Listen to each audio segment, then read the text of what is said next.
Hargreaves, a chance for Torquay. Chris Hargreaves, the captain. If he stays offside, Carlisle checks instead. He's looking for Benny. Sills. Hello and welcome to this week's Gull'S View. I'm joined by Tom. Good evening, lads. You all right? I'm joined by Dom. Good evening. I'm joined by Chris. Who's last as always? Yes, Evening, lads. this is how you arrange on my screen. So You're so sensitive this year. Not at all. Not at all. Just someone I've noticed. Just what I've noticed. Weymouth away. I wasn't there, so I'll hand it to them three because they all were. I was at a family birthday, which I had to say on Boost Radio Devon on Friday. Just made me feel like such a fake fan, honestly.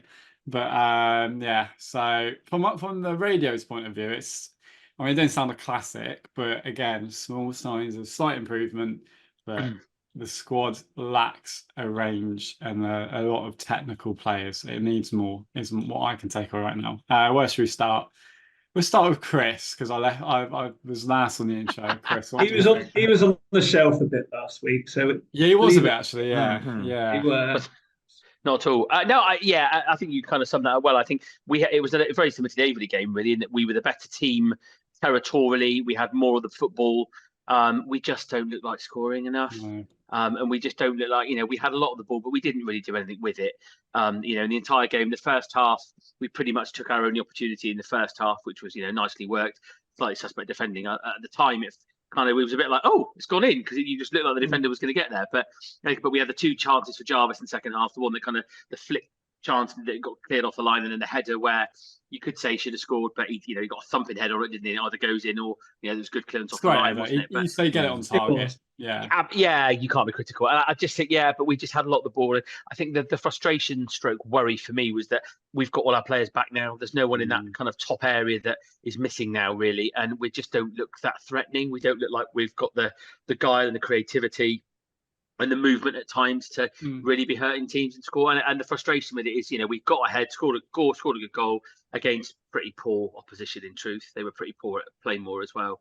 And we find a way to give away a goal. I'll have a rant about Tomlinson in a minute, but it's just a really poor goal to concede from absolutely nothing. Diagonal free kick, first contact, only contact header, and it's in the net. And it's just frustrating when you concede such a crap goal, which then and we just didn't have the guile to get another one, basically. We could see the perfect angle that header from where we were sat, couldn't we, Chris? Yeah, perfect. You could just tell it was straight in. He's like, oh God, it's just before half time again. Just like Aveley, we give away a goal unnecessarily. But yeah, I think you summed that well. It's been an issue all season, hasn't it? How many chances do we create from open play? It's not many. And that's been one of the big disappointments. And there's a lack of technical players, I think, at times, or just technical players aren't quite getting in the right positions, and that's not always just them as individuals. I mentioned Jenkins Davis. It scores unbalanced. You need more players of that genre. We used to have over Jenkins Davis in my review of it, and he got muscled out of the ball quite a few times on Saturday. And we need him to do a bit better. He's only a young lad. Brad Ash was trying to be everywhere. Chances. He's trying to be everywhere, but he ended up being a bit nowhere, really. He had a couple of shots, but he takes too long on the ball, and you just lose a bit of. Yeah, it just doesn't quite click, does it, Chris? As you said, so he had that chance in the first 30 seconds, didn't he? I was kind of forgotten it until I watched the highlights, but when you watch it back at the time, I thought, what a chance! And actually watching it back, it's just he's pretty much one-on-one, isn't he? Get that shot in the corner, get it across the keeper in the corner, and he had that kind of snapshot near the end. But it's bits and pieces, isn't it? It's feeding off scraps. It's not, you can't look at Jarvis or Ash really this season. Maybe that's going a bit far, and say, they've missed chances. Yeah, because we've not really created enough to say that. Especially Jarvis. I mean, it's just we don't get the ball in the right positions enough, and that is my big frustration. Because it's skill, it's movement, it's creativity. Yeah, and we just don't think we have it. I mean, this is for a conversation for another day when hopefully we have a football club ready to prepare in the National League South next season.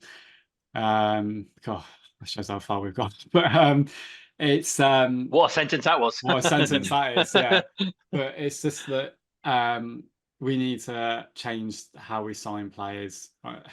We need more technical players. I'm okay with them being a bit naive. You can coach that. But we need technical players who have the ability to change games, to work together, coach them into a unit.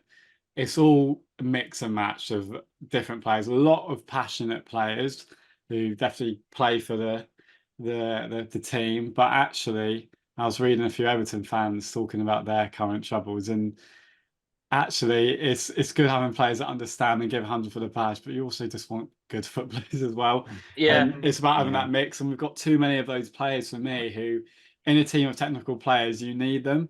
But when you've got a whole team of those sort of players and there's not enough technical kind of, I'm on it, so I'm going to get the ball and change something. Lemon Evans, I'm going to get the ball and do something. The main, even I'm going to pace it down the wing. Whitfield, or I'm going to pace it down the wing. Pace is a big thing as well. We don't have that pace and that sort of technical thing, and it's all right. It took a long time for us to change it before we got the likes of Archer back on, who provided a bit of pace, and he actually looked a bit dangerous. He had a really good effort on his own, didn't he? Where he got it out wide, cut inside, or something. Sort of player I want. At the end of the day, I think it's just a reflection on recruitment, and the ultimate thing is we are a mid-table National League South side this season, which is way below what we expected at the start of the season. But the reality is, we're going to have to win games. If we get 10 points knocked off, if we do go into administration, we are looking. I think you would say this game was definitely a winnable one for us. I agree. It's a must win the next two games at home. Yes. Win the next two, 4-6 points, and you're like, right, if we do get -10, we should be okay. But we're well on the way to being okay. But it's just, if they get sucked into relegation battle, it's a totally different atmosphere and worry again. I guess I just expected a bit more from the lads. Yeah. From, a whole week of training, granted everything that's going on behind the scenes. Obviously, it's a distraction of some kind, but I think I just wanted us to set our stall out, especially defensively, a bit better than we have done. I mean, it is it's a good header, but it's the same mistakes, and we need to be doing better. Tomlinson, I really want the lad to do well, but he just gets out muscled a lot, and he hasn't progressed enough for my liking. Is he one I want next season? Probably yes. He's a profile developing player, but he's also charged with playing in the middle of that three, isn't he? So if you're a Liverpool, whatever, or Man City, responsibility on a you have young your big lad, commanding centre back right in the middle, don't you? And he sorts things out. You maybe have Tomlinson on the right or the other side. Then he doesn't have to do so much physical stuff, does he? I feel like he's not a bad player. I feel like he had a really good first few months. I thought, he just needs to sort that side of the game out, and then he'll be really. You could probably say that for a lot of players, Sam. This season, they've all started okay, and then they've just fallen off or been dragged down. What they were good at, they just aren't doing anymore. So I think it's fair to say as well, like a lot of the players on Saturday, arguably not many more got more than a 6 out of 10 in my mind. Which is all right, if you want to get a point away from home, but the aspirations for us really, that's the game we should have won. I think we edged it on chances, and we had more of the possession. Weymouth did have their moments, but again, I felt like we kind of forced those errors upon ourselves. But I don't recall Halstead having too much to do in the second half. Kick is so there's a few set pieces they had. That Weymouth goal is shambolic. I'm sorry, we know it's a lot more than football's going on at the moment, but if we're just talking football, which is what they are, the professionals, it's shambolic, and that cannot be happening at any level. But the fact it's happened all season. There was a bit of stick going. I mean, again, Don will tell you, because we watched the game together, and he'll tell you my frustrations at the time. There was a phase in second half where I'd just got Tomlinson off, because Touré up front was just bullying him. And I said to Dom, it's going to cost us a goal in a minute, because he is just. They had 10 minutes at the end of the second half where they got a bit of territory, and they got on the front foot, and they had a few corners and didn't create anything. But he was just getting out muscled. He was getting, he gave the ball away a couple of times, and you just thought, he's going to cost us a goal. And that goal is just, and if he's the guy's bigger than you, but if you look at him, I think he has been solid at times over the season, and I think I agree with you, Sam. He's this kind of profile of player that we need, but that he is just, as soon as there is some real muscle and some real physicality, he just can't cope. I mean, if you look at the goal, he kind of ends up kind of stumbling back behind the goal, almost barely able to keep his feet, because the bloke, all he does was just give him a little nudge. And that's all it took, rather than standing up to it, saying, "No, you weren't doing that to me." He just kind of, all it takes is kind of a half stumble, and then the bloke's got the half of the eyes. It's a good header, it was well taken and all that. But a big branch just lacks real type would have stood their ground and not allowed them to do anything like that, would they? Or maybe, not to get a Halstead, but maybe a keeper that's a bit could have come and dealt with it. Cleans it out. Yeah, could have at least got something on it. It was a great ball. I saw a bit of stick on social media for House. I think the problem is it's come so far, hasn't it? And it's kind of you could easily come flying at that. Get lost in that. Yeah, and I think it's one of those. It's easy in hindsight to say, "Oh, we could have come and wiped everyone out," but it's come so far that I'm not sure. I didn't think that. And it's going away from him as well. No, I didn't think that at the time. But he's not that sort of keeper to come and do that, is he? He's kind of quite rooted to his line. But if we're talking about physicality, we should have had a penalty and they should have been down to 10 men in the second half with their goalkeeper slamming Marshall to the floor. You had the best view of that, Tom, didn't you? Oh my goodness, I couldn't believe it. I mean, I think what saved the keeper there was another foul just outside the box that the referee had his attention to. But it's clear as day. I mean, Marshall, okay, maybe he's backed into him a little bit, but I don't think there's a lot there. Not enough for the keeper to fully grab hold of Marshall and slam into the floor. That is a penalty, and it should be a red card. And the linesman and the referee have missed it. Linesmen don't do anything. Linesmen just don't. The linesman didn't miss it. The linesman was looking straight at it because I saw it out of the corner of my eye, and I saw it, and I straight away looked at the linesman and think, right, okay, who's seen that? And the linesman was looking straight at it. They don't have the bottle. They don't have a bottle. They just don't. Officials aren't going to give those up. They're not going to give them, unfortunately, because it's a bit of if that was the other way around and Marshall did it to someone else. That's what I said on Sunday, wasn't it, Tom? Imagine Marshall did that, gave away like that slightly bizarre sending off he had early in the season when he kind of held back that bloke and it was a penalty. It was that against Maidstone, wasn't it? Yeah. And he got sent off, and everyone was like, "What an idiot! Why has he done that?" and all this. But if that had been the other way around, you'd have been saying, "What an idiot!" Yeah, it was just they have to give a penalty, isn't it? They don't want to give the penalty for that. But I don't want to think negatively here. But in the back of my mind, it was like, well, if we are going to lose 10 points this season, that could be crucial come the end of the season. That moment could become very crucial. Now, I'm not saying we really need forwards. I'm not saying we'd score the penalty if it was given, but if that was a red card and Weymouth had to play the last 20, 25 minutes with 10 men, your percentages of a penalty are quite high, though, aren't they? I don't know what the percentages are statistically, but your percentages you would like to think are quite high, wouldn't you, Tom, that you'd score it? Yeah. Well, Jarvis has scored all his penalties this season. Oh, why has he said that? You know what's coming on Saturday now, don't you? But if we're talking of key moments, that could have been the game changer, and that was definitely the key moment of that game. A stronger referee would have given that, and probably would have given a red card, because it's so silly. Why would you even do it? I mean, just ignore the guy. Just get on with the game. If you're happy with a point, that's fine. Slow the game down, but there's no need to get physical.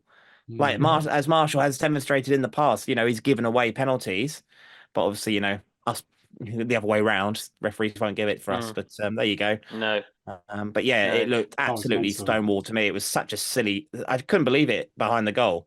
Like we were baying for blood, but obviously nothing given. Sadly. After that, it just petered out at the end towards the end of the game. We huffed and puffed, but just couldn't get there. Coming, could you? I did like the look of Archer when he came on. As he said, he did some skillful things, and he just gave us something a little bit different. He left it too late. Downs left it too late to change things, though. We were all saying in the second half, especially behind the goal, it's like, need to change something here, because Weymouth had that 10-15 minute spell.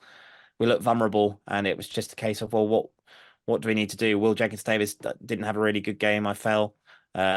He just Stobbs provided the cross, but his crossing in general was really poor, I felt. And quote of the season, Dom and I were saying in the toilets after the game that exact thing about Jenkins-Davis, weren't we? That he just doesn't impact games. He just doesn't.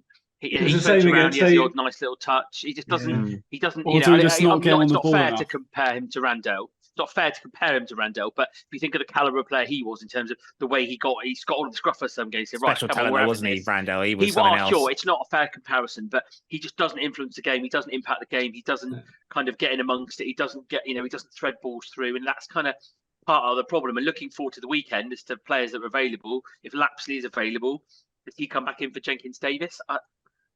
For the work rate, maybe, but for quality output in the final third. This is on about the technical players. Like, we need to get the ball, and they just need to impact the ball more. Just excited run at players, and that comes down to a confidence thing as well. And obviously, we all know what's happening, but also this is a team that's won once in 14 still, and that's unacceptable. Whoever's in charge, whoever's done what, at any level. He's won yellow off a ban as well, Dom. You said as well, I think, at the weekend, didn't you?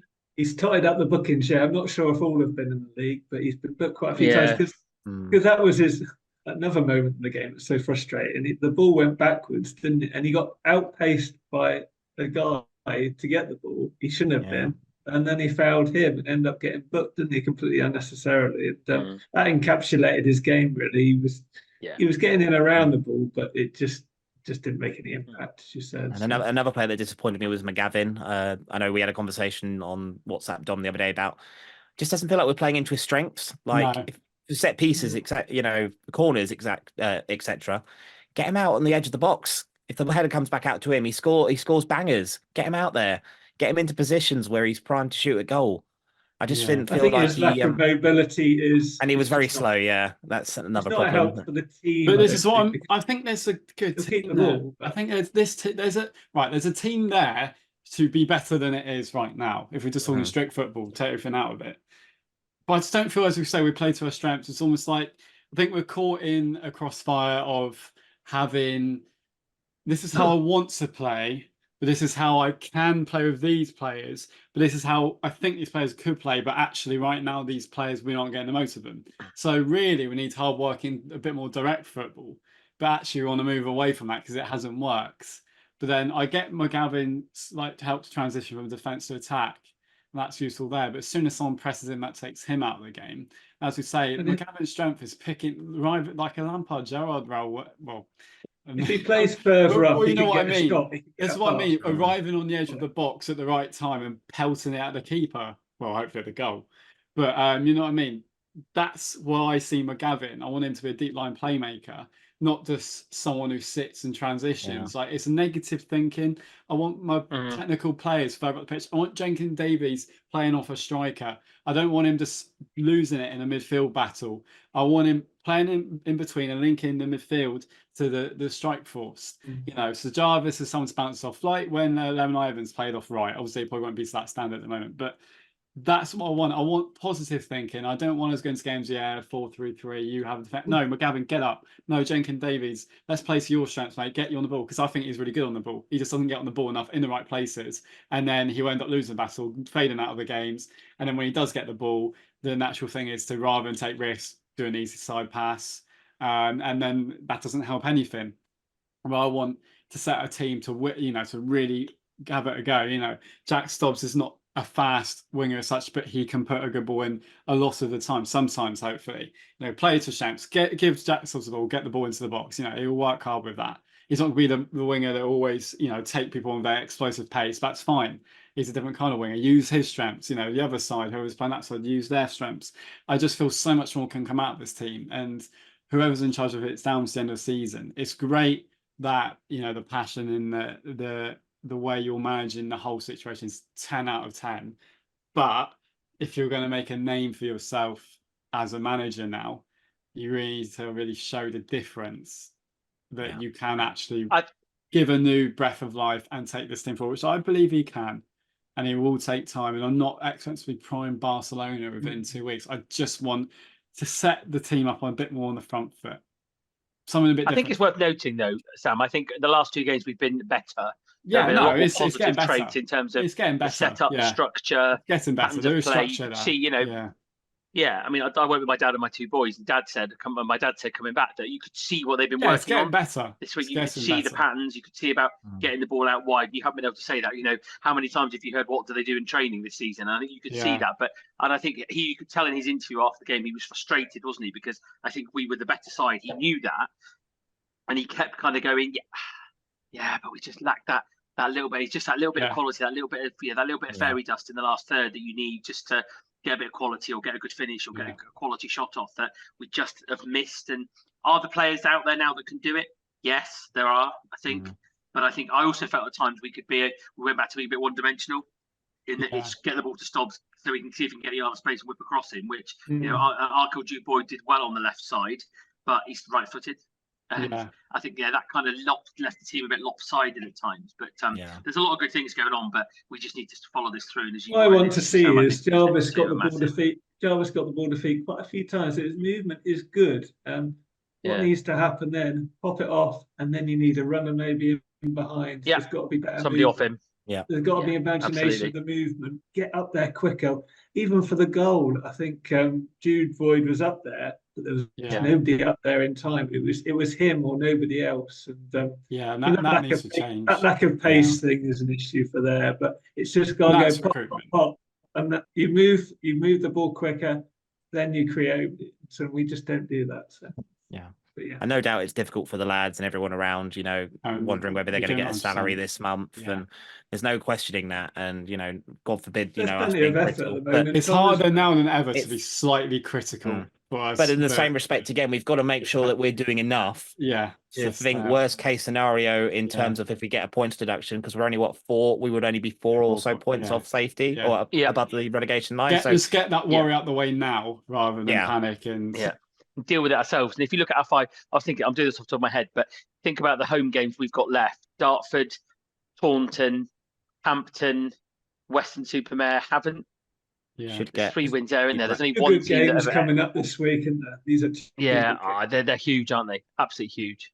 I think must-win games, Tom. Must win. I think it's fair to say you'll remember Weymouth away for the atmosphere that the Yellow Army created than anything on the pitch. Outstanding Yellow Army. It's probably one of the best atmospheres I can certainly remember in a long time. And that's what, at the moment, that means a lot. And what the club is doing off the pitch at the moment with the social media, and some people go, it's like a lot of old just a general dialogue. The whole mood has changed. Everyone's happy to be there now. Before you go to these games, there'd only be really is what football's about. There'd only be 60 or 70 of you, and it's like, oh Christ, what are we doing here? And the whole mood would be down. But no, it was all positive. A few chants that I disagree with. I think there was one at full time where they got Aaron Downs to do a fist pump. I get it. I get it. Yellow Army. It's great that he's a spearhead figure and he's very positive and all that. But the same respect, there's still things that he's accountable for. 1 win in 14. It's 1 win in 14. Yes, it feels like we've got the football club back, but we can sugarcoat the whole club, can't we? But that is the worst run. That's a bit too far for me. That's the worst run in our history, isn't it?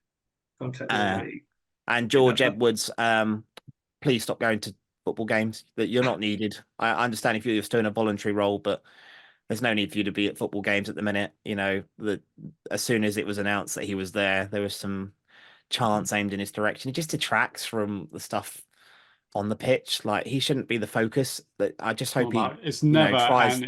It's never about you, and it isn't about you. Never has been, never will be. But this is what you're watching now, George Edwards, is what you were hoping this football club could have been. If you just listen to what our fans said and the people around, this is what we could have had for the last few years, and we would be nowhere near this mess. But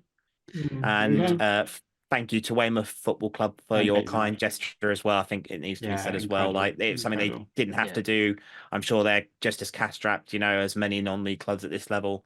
But it was a great gesture on their behalf. And nice club, and they were very welcoming around the ground. It's a lovely ground when I went last. Ignore Sam. You're not as bad as Sam makes you out to be. Oh, I just got a bit angry with some of the late tackles at Playmore. But I still love the club. Well, I don't love them, but nice club.